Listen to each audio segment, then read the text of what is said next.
Luzon is the biggest of three main islands in the Philippines, and the 17th largest island in the world is spanning over 104,688 square kilometers. Luzon Island has some of the most spectacular tourist attractions in the archipelago. It is also where Manila can be found, the capital city of the Philippines.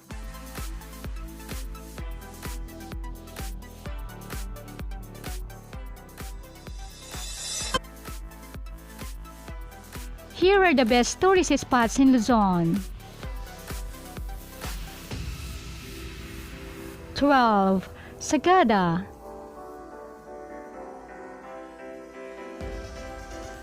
The Philippines is known for its picturesque island filled with white sand beaches and clear waters under the turquoise blue and emerald green. But Sagada doesn't have any of that. What it has are lush green mountains, cool fragrant breezes, first-class food, addictive local coffee, attractive rice terraces, refreshing waterfalls, and the peace-loving and friendly people.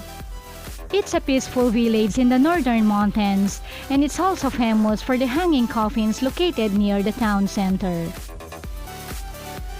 11. Vigan City.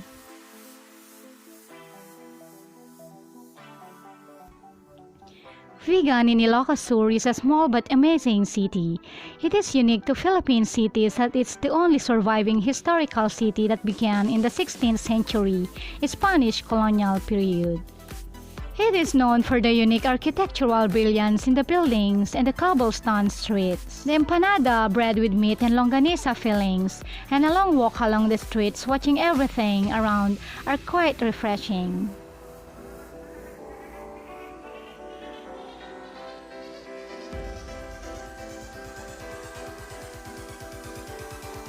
Ten. 100 Islands.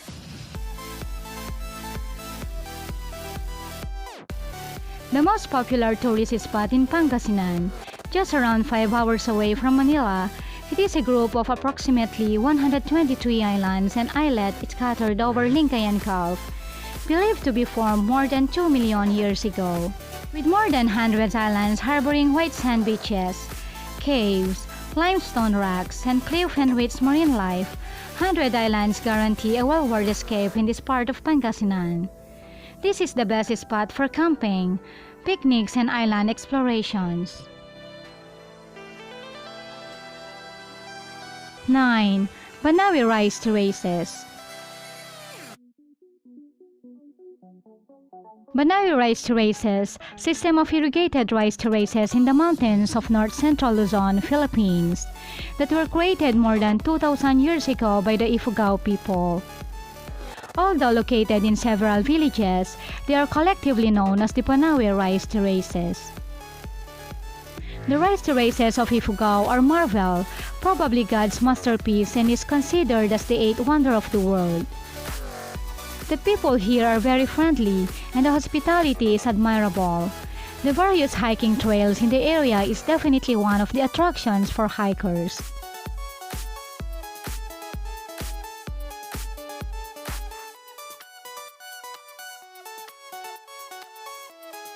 Eight. Luneta Park.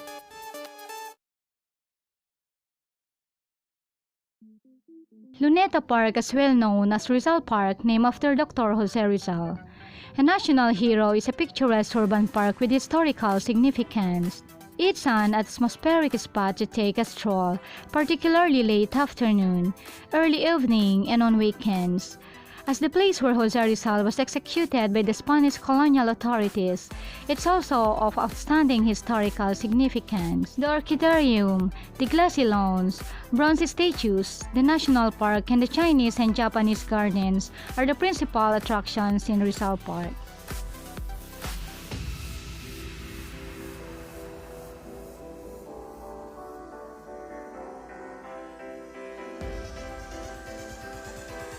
Seven.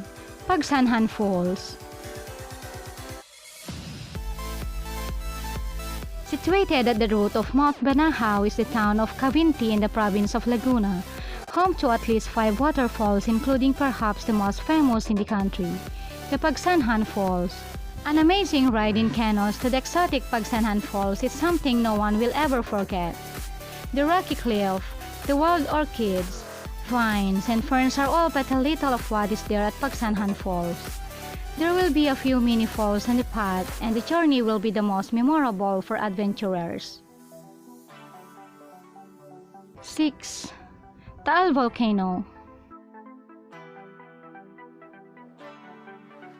Taal Volcano sits on an island with a lake within an island, adjacent to the holiday town of Tagaytay, a popular getaway for Manila residents. The smallest active volcano in the world and one of the most visited spots in the region, not to mention extremely beautiful, Taal Volcano with its scenic viewpoints would make your jaws drop.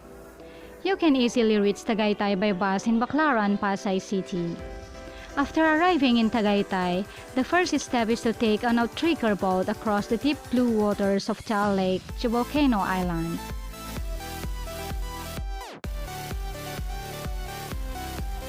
5. Bangui Windmills.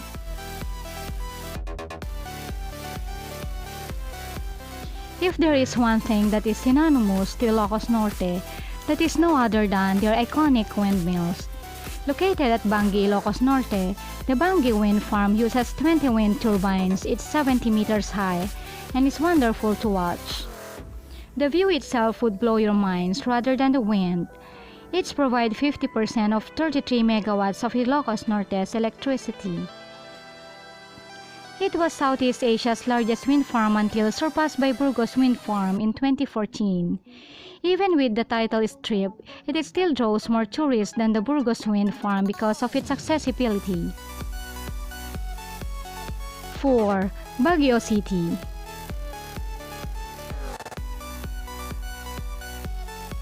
Baguio is a university city that boasts one of the Philippines' largest student populations and is also a crossroad between hill tribe culture and lowland settlers. The lush greenery, bright and clear skies, and the cool climate in Baguio City is a very good tourist spot if you need some peace and quiet from a hectic life. There are nice man-made tourist spots, good food, religious sites, and so many more in Baguio.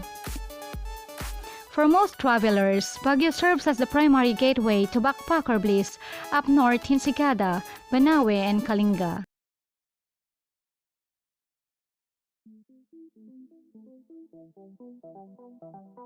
3. Puerto Princesa. The spectacular landscape and the Puerto Princesa underground river are what make Puerto Princesa famous. Recently listed in the world's new 7 wonders of the world, the boat ride into the underground river is totally rewarding experience. Palawan's bustling capital is also mainly gateway to El Nido and the beaches of the west coast.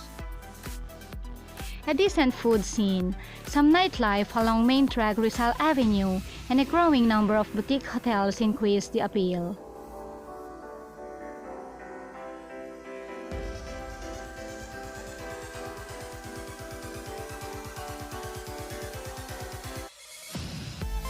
2. Caramoan.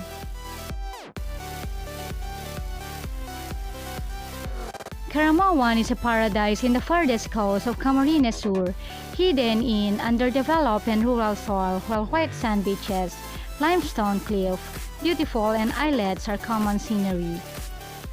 The place is made famous by the hit global reality show franchise Survivor, and became a favorite shooting location due to its numerous islands with fine white sand, lagoons, caves, limestone cliff and rocks, and rich marine life that give a new definition to an island experience.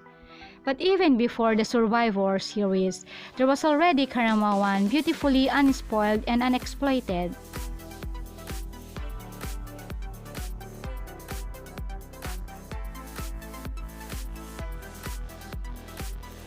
1. Mount Mayon.